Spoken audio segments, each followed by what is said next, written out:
What is up, you guys? It's your girl Kayla, and I am back with another video as always. If you're new here, welcome. Thank you so much for tuning in, and if you're returning, thank you so much for coming back. I appreciate all of you guys like so much. So as you can see from the title, I chose my sperm donor, and I'm so happy. It has been a long journey, and I've been wanting to tell y'all for a while, but I chose my sperm donor. And I gotta tell you, it's been a process, because you think, oh, I'll just find the cutest baby in here, but then you realize there's a lot more to this. Like, you need to check like genetic things, like what type of diseases and disorders that their donor has, and like all these other things to it. And you don't really realize that until after you get in there and you're like, oh, what's the CMV test? And hey, what is this kind of an anemia I've never heard of, and what's this, and you know, just all of that. So I want to tell you guys, I chose my donor. I'm not going to tell you guys the ethnicity yet.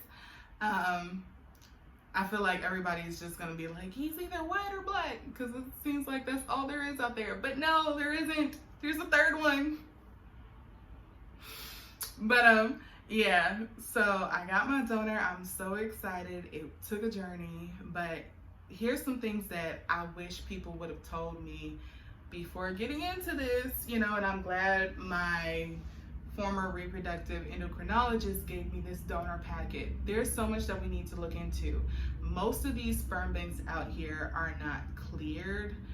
There's like a sperm version of the FDA, basically, that makes sure that you're properly testing sperm vials, properly restoring them. You have to be testing them for over 280 different disorders and things like that. And a lot of these sperm banks aren't doing that. A lot of them are not cleared.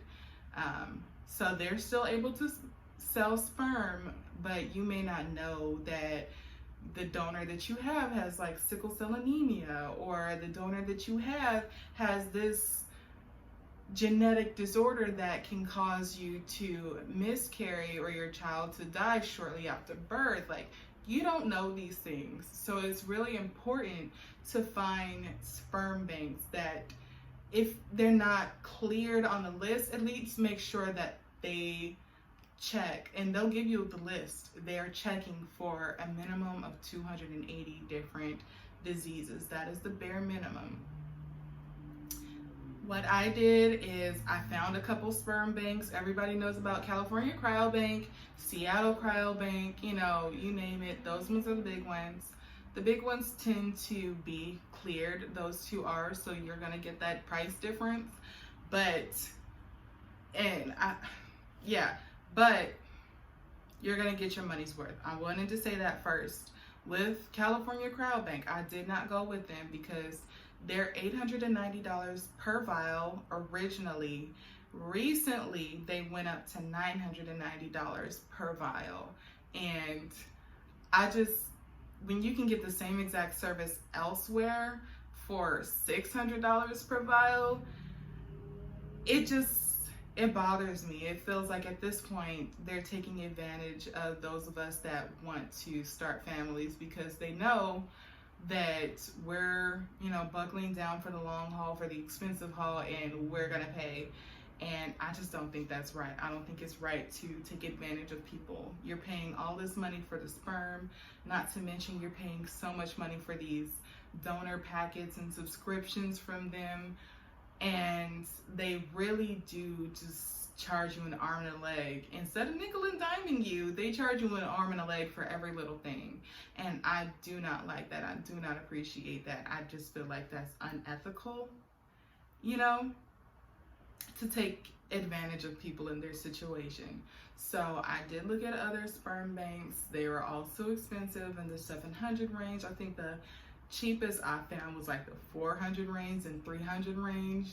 I will say, be mindful, because you do get what you pay for. But I did find a sperm bank that does everything California Cryobank does. And they only charge, I want to say $450 per IUI vial. And it's $490 for a washed vial. So since my midwife is going to be doing the IUI here at home, I have to pay the extra $40 to get it washed. She could technically wash it at her office and bring it and whatnot, but it costs $100 to do that there versus the $40 to do it through the sperm bank, and that's what she recommends. So yeah, that is that. I like my sperm bank. I'm not gonna say who my sperm bank is, but I will drop a list down below of the 4 different ones that my former reproductive endocrinologist provided for me, so you guys can check them out. But I will say, do your shopping around, do your searching. If you feel comfortable with paying basically $1,000 per sperm vial, by all means, do that. Do what's best for you. Me personally, I just have an issue with that. Like, I'm not gonna cry over it, even though I want to, but I just hate when it feels like people are taking advantage of somebody's situation and hiking up the prices. Like, for me to watch you hike up your prices, knowing that when I first got diagnosed back many years ago, I had a feeling that this would someday come to pass. So I looked at your site then, and I know you guys charged half that price then. It boggles my mind.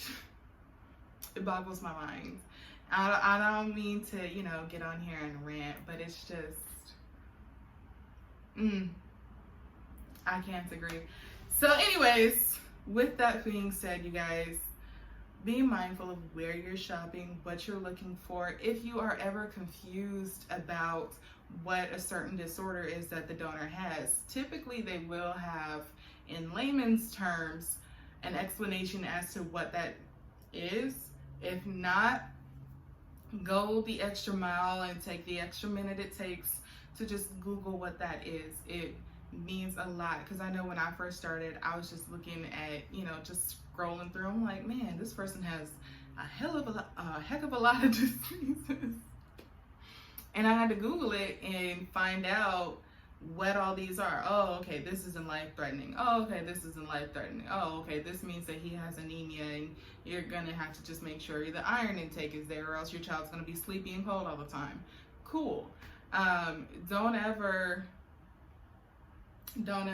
skimp over that, because some of these that I did find were very life-threatening, and it makes no sense for somebody to, like, I get the chances of getting it are slim, your child getting it are slim, but it just doesn't make sense for these sperm banks to be charging you $1,000 per vial almost for somebody that has some sort of disorder that can cause your child to die in the womb or shortly after giving birth.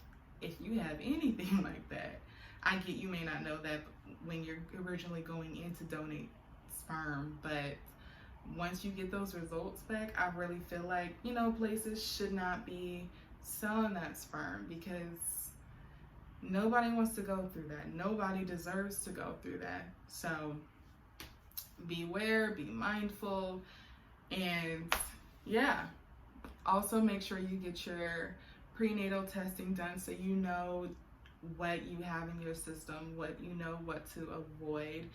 I came back as CMV negative, so it's like a cystomegalovirus, basically, kind of like a common cold, but if you get it while you're pregnant, it can cause miscarriage or severe defects. It is a theory that they have not proven fully yet, but they are warning us now about it as they do more research. So looking for a CMV negative donor is very helpful. Even if you are CMV positive, looking for a negative donor is still preferable because you may not have the same strand. They're not fully sure how it works. So looking at things like that, looking to see, do you see anemia in this, or, you know, what, just doing our due diligence as parents to make sure that we are picking the right donor for us and the right donor for our children. All right, y'all, that is all I have for y'all today. Your opinions, your feelings, what you've seen, feel free to comment them all down below. Don't forget to like this video and share it to anybody that you know that may be curious about starting their TTC journey, or they've already started. And don't forget to subscribe and hit that notification bell so you're notified as soon as I upload every Sunday. And I will see you guys next week.